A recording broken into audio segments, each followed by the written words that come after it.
The Greenhouse Effect by RedNovaTyrant.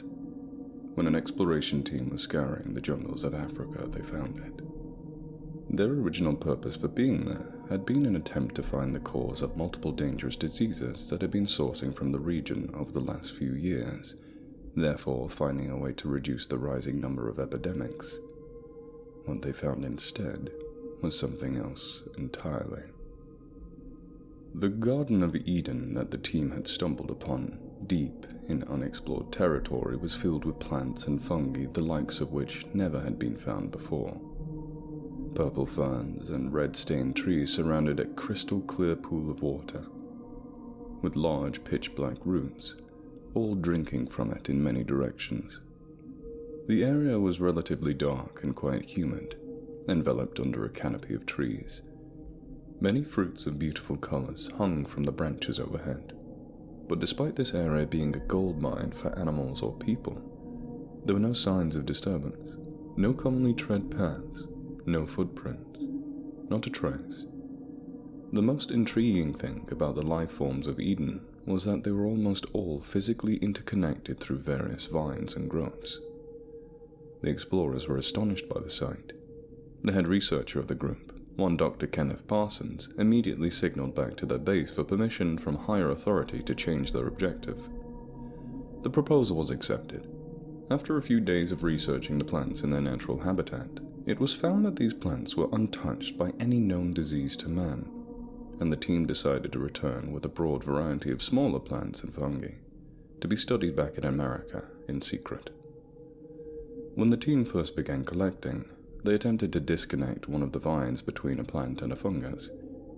It took a strenuous amount of labor to sever the connection, and upon doing so, the plant dried up almost instantly, and the fungus wheezed out a cloud of spores, to which the researchers stayed far from. After that, all samples were dug up and collected in twos, a connecting plant and fungus with a supply of water. Once home, they were set up in a facility by their employers, which contained a massive industrial greenhouse, with steel walls and a glass ceiling. It was built to have the same temperature and the decreased light as their habitat, as well as some rocks and ponds. The government showed some interest in the matter and gave the group some ample funding. However, the funding was given under the condition that all information was to be channeled through them before it reached the public. Dr. Parsons, having been given the head position for the new project, agreed. More people were recruited onto the project, and research continued. More interesting features of the Eden plants and fungi were uncovered over the days to come. One researcher made notes that the plants immediately began spreading their roots towards the closest of the ponds. After water intake was established, the plants began to grow towards the fungi, beginning the vast network of small vines across the greenhouse floor. A further analysis of the connecting vines showed that, upon severing them, a translucent fluid would spill out. Naturally, this substance was collected for analysis. The water roots also perplexed the scientists. In only a matter of days, the roots had grown into complete bark. When they tried to take a sample, the wood could not be splintered with a basic knife, so they grabbed an axe and attempted that, but it too failed to break the wood. A chainsaw was brought in, but, just like the others, it was to no avail, as the root ground the teeth of the saw after only 30 seconds of continuous cutting. Barely a mark was left on the root. They tried burning the root, but it wouldn't light. Gasoline only burned on its surface, and the fire went out the moment all the fuel was used. The root was not charred at all, but after this attempt, the root seemed to creak and groan, which unsettled some of the more superstitious researchers. Then they remembered the connecting vines. They cut a section of one of the vines that was keeping the plant and the fungus together, effectively killing the plant and the fungus shortly after its death burst.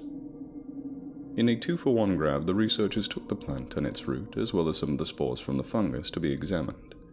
Various durability tests were conducted on the Eden root alone, the plant being little more than wilted compost at this point, and the results were astounding. The root was able to withstand incredible forces, surviving through bullets, hydraulic presses, and even an explosive or two, before even showing signs of cracking or splintering. Many of the researchers jumped for joy. If they could collect this wood efficiently, in usable sizes, they'd change the world of construction. Hell, the entire market, as well as making a pretty penny on the side. But some of the researchers grew nervous at this sight, calling it abnormal, and claiming that they shouldn't be messing around with nature like this. The researchers with higher authority, including Parsons, scoffed at the warriors, giving them an ultimatum. Either continue working on the project and share in the riches to come, or leave. Most of them hung up their lab coats that day.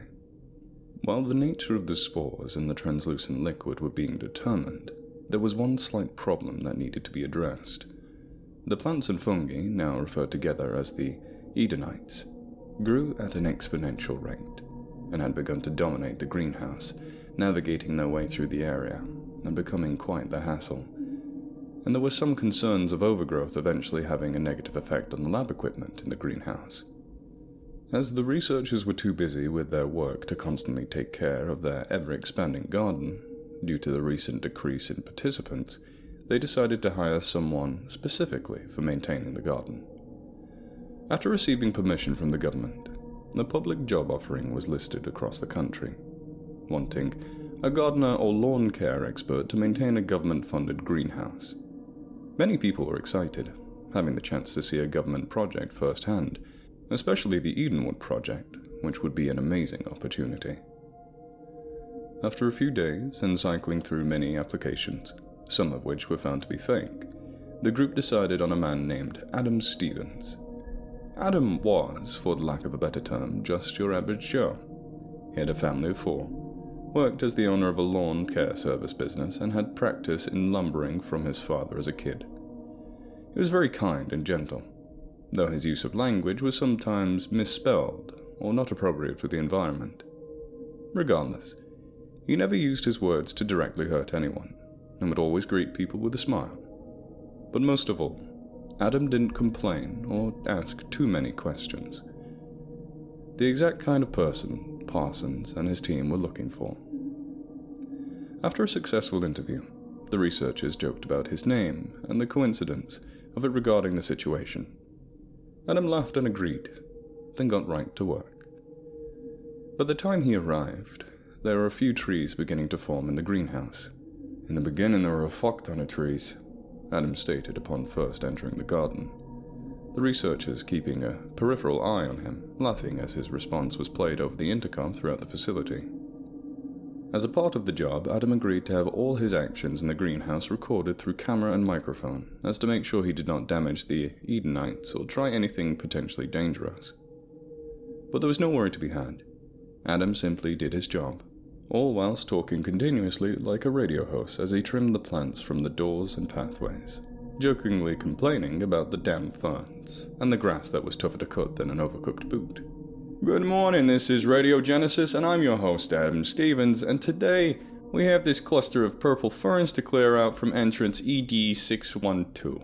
The researchers, still in a merry trance from the continuing positive result of the Eden root tests, played along and would add music over the intercom to aid in Adam's narrative. Some pieces of their research had also finally been made public, though only in bits and pieces.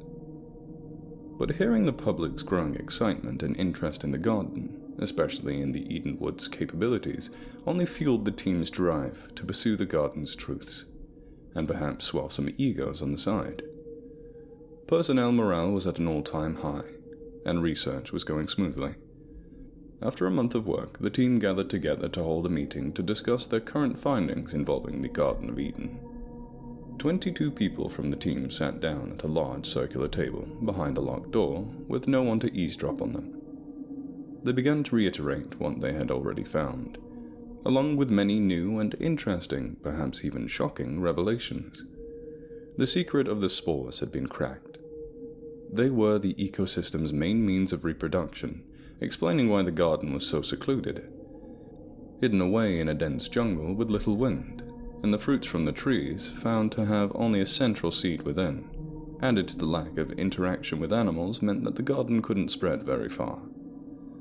The translucent liquid's purpose was even more shocking. It appeared that the symbiosis between the plants and fungi were even deeper than expected. The plant delivered water mixed with various nutrients to the fungus, which converted the fluid into energy that was shared between the two, as there was little sunlight for the plant to absorb for fuel, a self-preserving cycle of continuity. Once again, this new knowledge made many of the researchers stand and applaud, some even shout and jump around, but not all were impressed.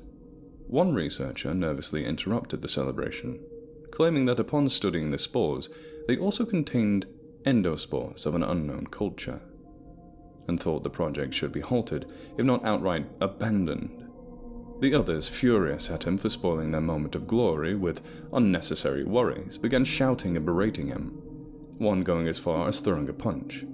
Parsons immediately put an end to the riot, and grabbed the group's attention by announcing the discovery that the trees were found to be made of the same wood as the plant roots.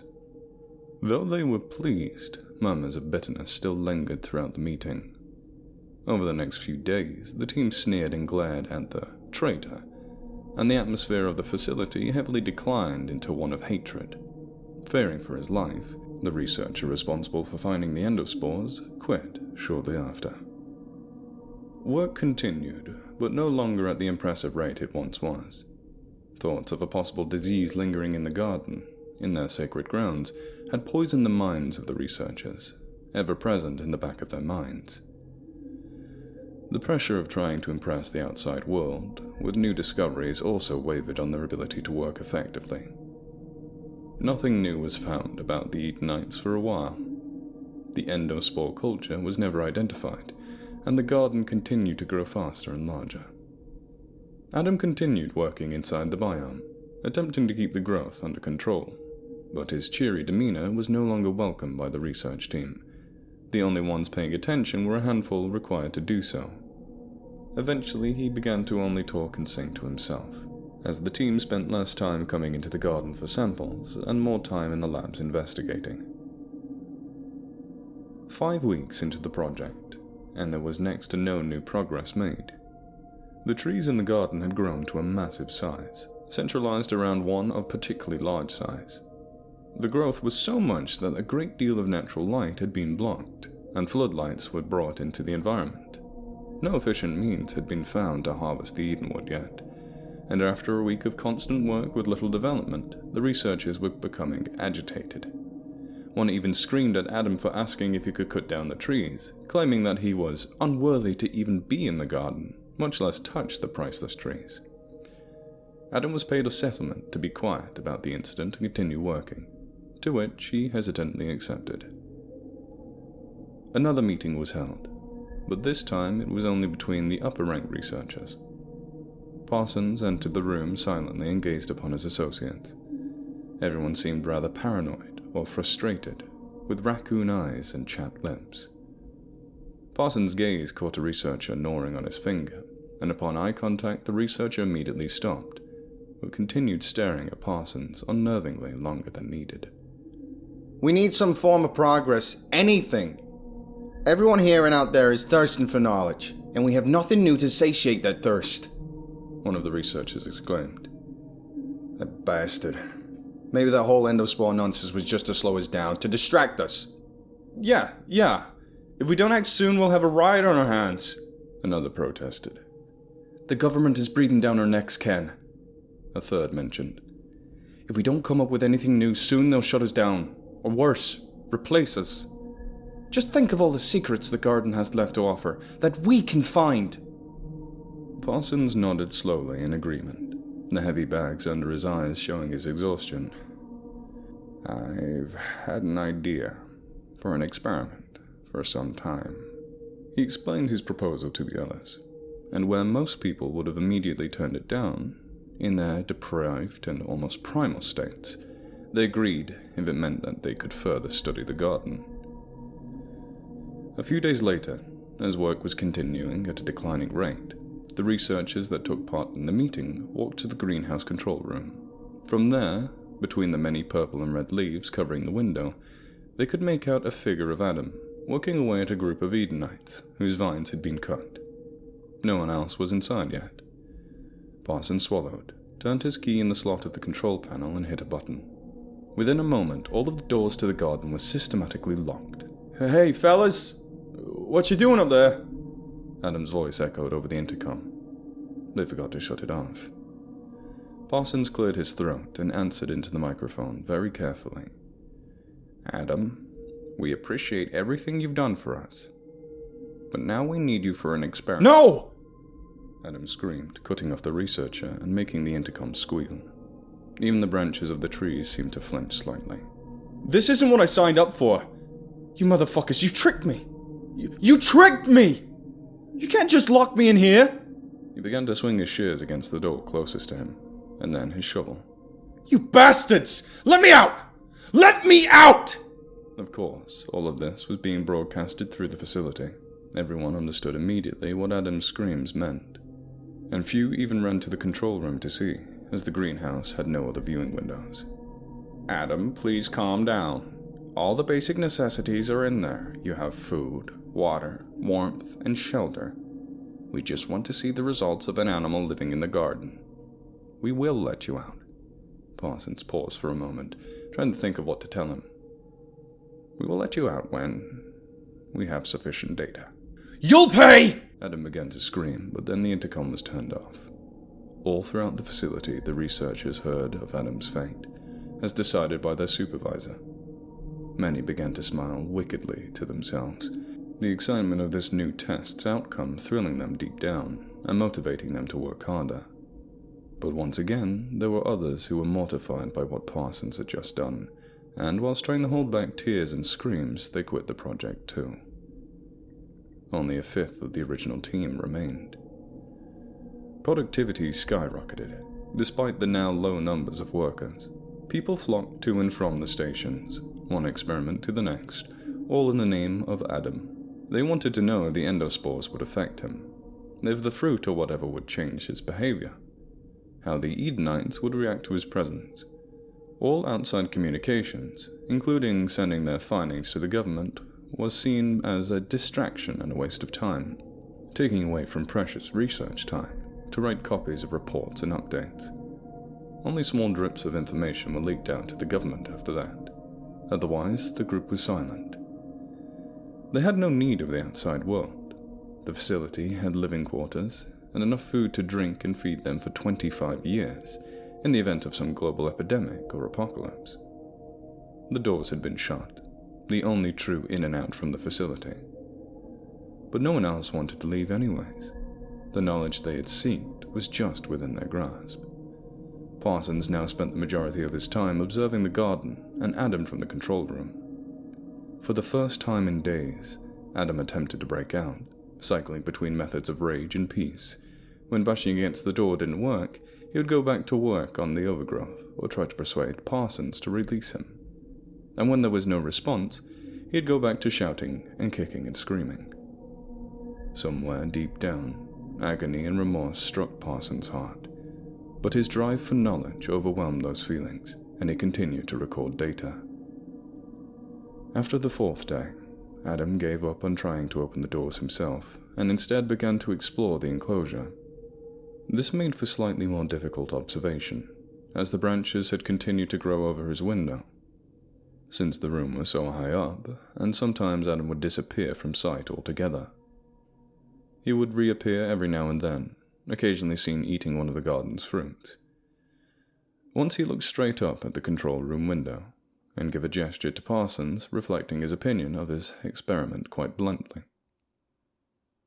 After the seventh day, Adam became much harder to find, not only from his dimmed lighting and the number of branches blocking Parsons' view, but also Adam seemingly hiding from view. When he did appear, each time he looked more raggedy, his clothes more torn up and falling apart, and he was always carrying at least one fruit with him. He would constantly gnaw at the fruit's tough exterior, and then suck on its inner juices. Parsons wasn't sure, but he thought he had heard Adam mumbling something about the food of truth. More quiet ramblings could be heard, but specific words couldn't be picked out. The Edenites were overgrowing due to the lack of maintenance, and the cameras and microphones slowly became less usable. On the 12th day, a researcher visited Parsons. She had come to tell him that she had finally found the identity of the endospore culture. It was a new strain of anthrax, one that only affected plants, which explained the large black roots. Parsons nodded, half interested, then sat forward in his chair towards the window. "Doctor, do you see that?" Both of them ran over to the window to see Adam looking out from behind a tree, nearly naked. "There he is," the researcher stated before gasping. Adam stepped out further and revealed the large pulsating fungus attached to his upper thigh. He reached down, picked up a rotten fruit that had fallen weeks ago, then licked his lips and proceeded to devour the whole fruit, the rotten flesh swirling across his lips, juices flowing down his chin, and the quiet crunching of the core that could be heard over the intercom. Parsons resisted the urge to gag, looked away, then back when he heard some quiet laughter. "Food for my friend." Adam patted the fungus on his thigh, and then disappeared into another bush. The next day, Parsons gathered the entire team to discuss Adam's changes. Upon finishing his report, most of the team appeared to be struck by dread, disturbed by the events Parsons had described to them. Others appeared unaffected, their eyes dreary and dull from exhaustion. Parsons gave them a look, a thought of concern crossing his mind just for a moment. A few researchers sitting together were chatting unusually eagerly amongst themselves. "Why are you guys so excited about this?" Parsons demanded, almost shouting at them as he came out of his own daze. They paused, looking at one another, and then one stood. "You claim that Adam ate the fruit, and that he murmured of the food of truth. This could be it, Parsons. The answer we've spent the last 2 months looking for. The secret of the garden could very well be in that fruit." Parsons thought for a moment. No one else but Adam had partaken of the eaten fruit, as it was still deemed unsafe to eat untested exotic foods, and it rotted quickly when picked, even when refrigerated or in its natural climate, so keeping it on the trees was a common practice. There were no samples left in the lab at this point, but if the fruit was the key to the garden's secrets, I'm not comfortable about the effects of the fruit happening to myself or any of you. Besides, we shouldn't interrupt the experiment. Adam might be very close to something extraordinary. It shall continue its course, and when it's done, the fruit will be investigated." The group slowly nodded, relaxing at the thought of their final goal had possibly just been found. Adam was only seen once more. On the 19th day, protruding from a pond, his skin was stretched to the bone, and his only coverings now were plants and fungi. The Edenites had spread onto his other leg, and now were on his chest and left arm as well. And all over his person, connecting him to the Edenites, were vines. After this sighting, the branches grew more and completely covered the window. With only one option remaining, Parsons tried to make contact with Adam for the first time since the trial began. "Adam? Adam, can you hear me? What are you doing in there? Why don't you come out so we can talk?" There was no sound for a while, and then, suddenly, there was a scratching noise coming towards the microphone. It made a squeak. The sound of shuffling could be heard, and then Adam responded. "I don't need little old you. Why, you know, interfering in my garden. Fuckers! Unworthy. No trespasses." A cracking sound ripped through the intercom and was preceded by similar sounds in sequence. The TV screens turned to static. Adam had ripped out the microphones and cameras. Unable to continue his observation, Parsons decided that the experiment needed a break. So he ordered some of the tougher researchers to go in and sedate Adam, should he resist coming out, then bring him out for examination. But although he unlocked the door to the garden, Adam did not come out. And when they tried to open the door, it would not budge. They tried to use the controls to open it. Nothing. It was assumed that the wood had blocked the door somehow, perhaps caught in its mechanisms, and now it was stuck. The same fate was assured for the rest of the entrance. A strange feeling began to fill Parsons from his head to his rubber-heeled shoes. He couldn't explain it, but he felt anxious. Everyone was awakened by a loud metallic sound that rattled throughout the facility a few days later. Outside authorities were trying to force their way inside of the lab. With little to no word from the research team for weeks, the government was taking action and trying to cut, pry, and blast their way in. The doors were strong, but they wouldn't last forever. Perhaps 3 hours at best. Less if they sent the military. Parsons began to sweat, along with the other researchers. The truth of this strange nature, he almost had it. He sprinted for the control room. All he could think about was getting inside the garden, obtaining the fruit, the food of truth Adam spoke of. He went to the microphone and screamed, "Adam, they're coming for us! They're finally coming in and they're going to end the experiment. I need in. Please! I need into the greenhouse. Let us in, goddammit!" There was of course no response through the intercom, as the microphones were already destroyed. For all Parsons knew, the speakers inside were as dead as well. Something buzzed in Parsons' pocket. His cell phone. He opened it and saw a message from one of the other researchers. The door just opened. Parsons sprinted back down to the greenhouse entrance where the others were staring into the open doorway. Parsons joined them and stood witness to the archway of the Edenwood that was now surrounding the door, with branches of red and purple, brown and black, extending around, twisting and turning, moving.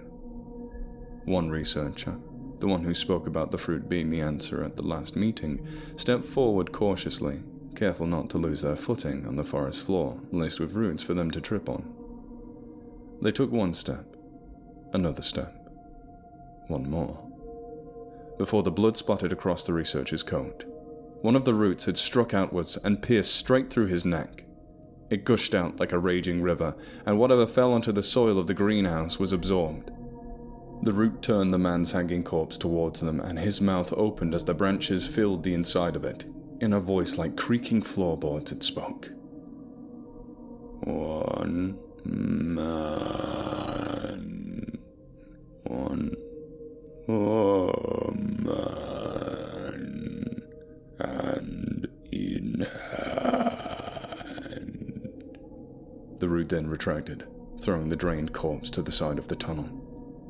Parsons swallowed and slowly turned to the rest of them, who had slowly backed away, save for the only woman left among the group. The woman who had discovered the anthrax culture. A blast was heard from the main entrance. The military had gotten involved. Parsons frantically offered his hand out to the woman. "Please, I need to know. I must know before we're taken away. I'm scared too, but the unknown is always terrifying. That's why I have to do this. Otherwise, I'll regret everything I've done here. Please." His hand shook violently towards the woman, her eyes to the floor, but slowly looking up at him. After a deep, shaky sigh, she took his hand, and they stood together in front of the tunnel. "Before we go, your name?" Parsons asked quietly, facing forwards. "It's Kim. Yours?" "Kenneth." The two stepped together into the tunnel, past the body of their associate, slowly. Nothing happened. The branches continued twisting, but nothing struck them. Parsons took another step, and another, each one feeling as though his feet were sticking to the ground. Kim seemed to be having the same feeling running throughout her body. Shaking, they entered the garden, and very slowly, a tangle of Edenwood covered the doorway. The other researchers shouted and called for them to turn back, but they ignored them. Even if the way back had been open, There was no reason for them to turn back now. The two continued into the greenhouse, now a massive pitch-black forest. Parsons looked up and a chill ran down his spine as he realized something. When he had seen it back in Africa, it was only beautiful because the light had came in between the trees, and the blue and greens of the normal plant life made this vibrant and beautiful. But in here, there were no normal trees. There was no green grass. The trees stretched high above their heads and formed a canopy of red and purple, twisting with black streaks. This was their sky now.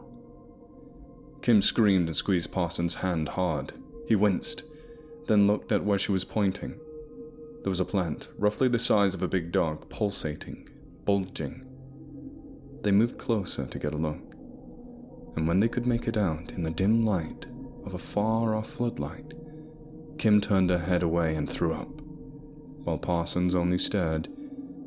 It was a human heart, or at least, a plant shaped like one, and it was pumping. The black roots drew water from the pond nearby, and was then pushed through the heart into vines now reformed like blood vessels and intestines. The path ahead had more and more, and more of this disturbed Edenites. Parsons couldn't help wondering, why are they forming this way? What is going on here?